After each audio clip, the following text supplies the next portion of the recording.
The truth is that sometimes social media marketing can seem quite overwhelming. It changes quickly, there's so much going on, and you're always wondering if you're doing the right thing, and most of the time you feel like you're missing out on something. So here are my 5 tips on how to make social media marketing management less of a massive headache.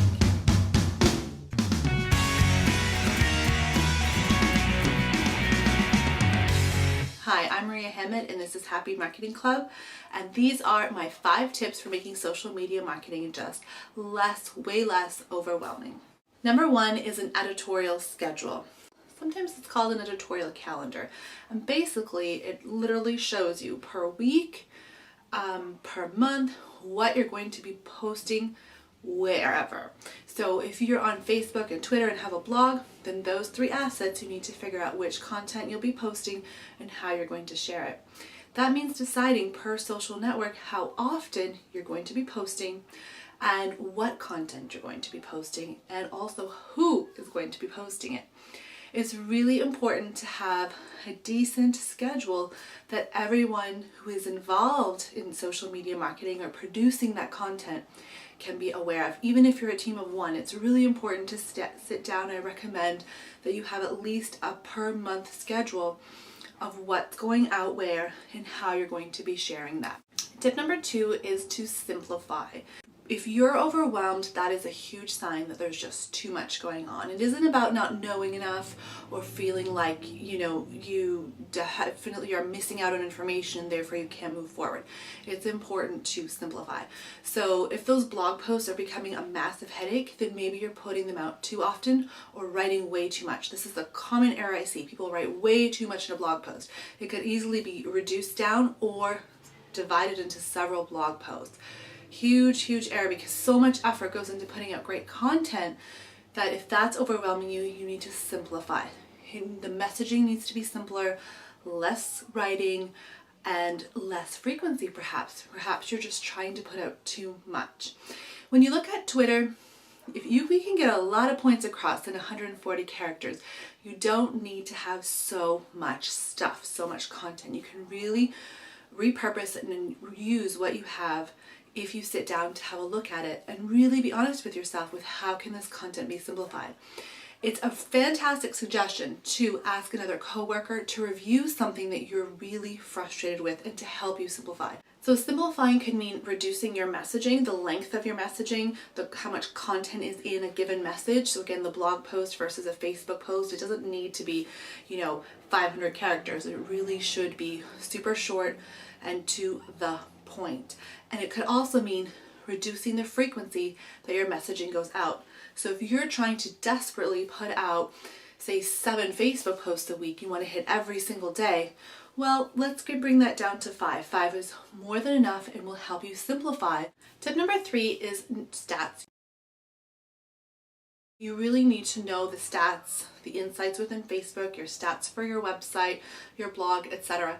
And the most important factors to know are what is actually being engaged with. So which of your blog posts get comments? Which of your blog posts actually get shared, get picked up? Which of your videos get watched the most? Which of your Facebook posts are people actually interacting with? They're putting out comments, they're sharing, they're liking. It's important to know what content is working so that in order to simplify, you can put out more of what is working and less of what isn't. It's totally cool to test new content just to see, obviously, is it going to be picked up? How is it going to work? But you don't need to be overwhelmed with always creating something different and new in a content sense. Stick with what works. That also, again, helps you simplify, and your stats will tell you the truth about what is working. One of the most important stats that I tell people to really keep an eye on, whether you use Google Analytics or any other analytics tool for your website, or if your blog is your main source, is check out the traffic sources. You should know where people are coming from. So for me, I get a lot of people from YouTube and Pinterest. It usually does way better than Facebook for me. Not this case at all for other clients that I have. you have to first put out the content for a few months in order to have stats to work with. However, many people that I work with have been on Facebook for a few years or have had a blog for a few years, and they're working their butts off, but they have no clue whatsoever where traffic is actually coming from. I know that Google Analytics itself can be very overwhelming, but if you go into those traffic sources, you should know over the last month, especially looking at the last 30 days, where is traffic coming from to my website? What is actually working?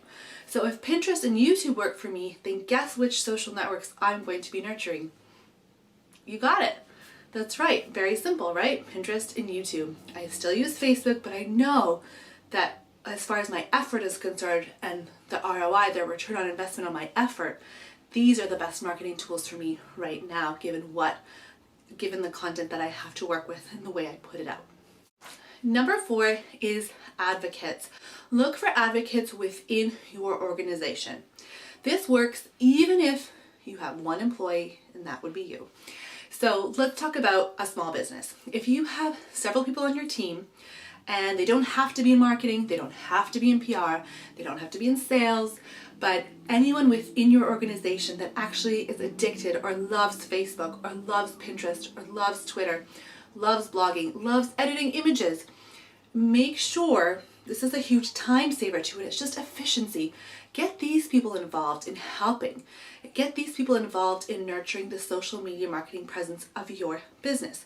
So you still have the person in marketing who's managing and overseeing these, or in PR, but you're utilizing these other individuals within the company who are already, they work for you, they know what your brand's about, but they love these social media tools. They're going to have input for you. They could either be involved in managing these particular assets a certain amount of time during the week, or just providing input. If they love using Pinterest, if you have someone on your staff who loves using Pinterest, they're going to have so many suggestions for how you can improve your presence, the type of content that they think your business should be putting out, because they live and breathe the tool, they understand.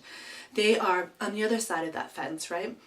As an observer, as an interactor as well. So these are people that you need to include at some point in your strategy, whether it's throughout the week, they help manage accounts, or it's quarterly when you're looking for input for planning for the next few months. Especially putting that editorial calendar together. These advocates are invaluable for improving your social media presence and making it just less stressful and overwhelming to manage overall. So if you're a business owner of one, you might be thinking, well, where are my advocates? It's just me. Ask your friends. You're going to have friends who love Pinterest, who love YouTube, Twitter, etc., etc., etc., or on YouTube all the time. They will have insight for you. Just ask anyone who frequently goes on YouTube what makes a great YouTube video. They'll tell you. You probably don't have to dig very deep for that information at all. And this will help you refine what you're putting out. So look for those advocates, whether within your organization or friends if you're a super small business owner. And number 5 is focus.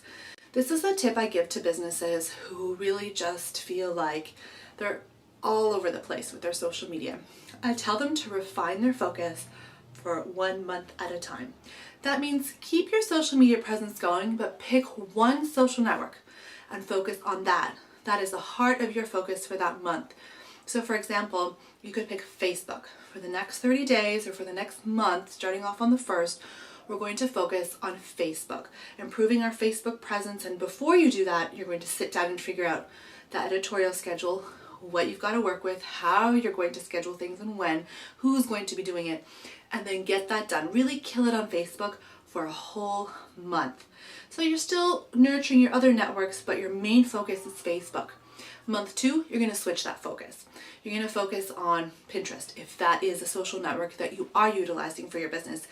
And for that month, again, before you start off, you strategize, have that roadmap, and get going. For that second month, you're only focusing, your main focus rather, is that Pinterest presence. This really allows employees, anyone who's on staff, to nurture those social networks, to really focus on just that social network, figure out what's working and what isn't.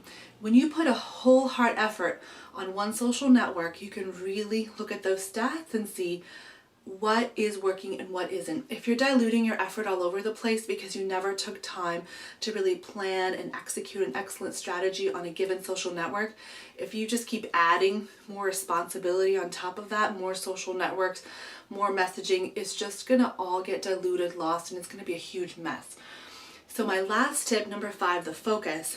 It's really important to take a 30-day period, a 1-month period, and focus on really executing an excellent social media strategy on just one social network. So if you're on Twitter, I'm not saying dump it, just keep it going loosely, but really focus on that one. Take time to plan for that one.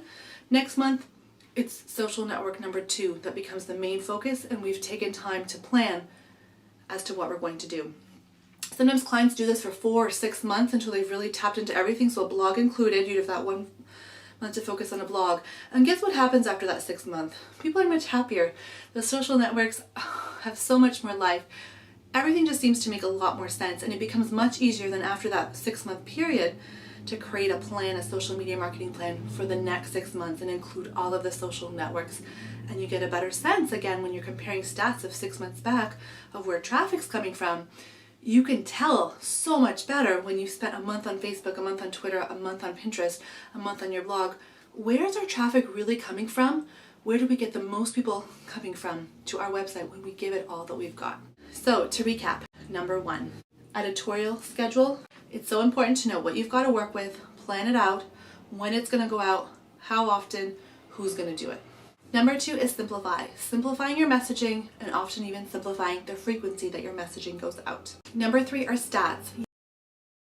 You need to know your stats. What types of content are actually resonating with your audience and where are the traffic sources? Where are people actually coming from? You might spend a ton of time on Facebook, but if they're coming in from Pinterest, then you should be considering about shifting your time. Advocates. Look for those advocates internally within your organization who already are in love with the given social networks that you are trying to nurture for your business. Number 5 is focus. Pick a 30-day period to really focus on a given social network and you will see massive results. I hope these 5 tips help to make social media marketing much more manageable for you and your business. And I hope that you share this video with another small business owner or friend. I would really appreciate it. Until next time, I'm Maria Hammett and happy marketing. But we didn't. So I needed to, yeah, right, good, cool.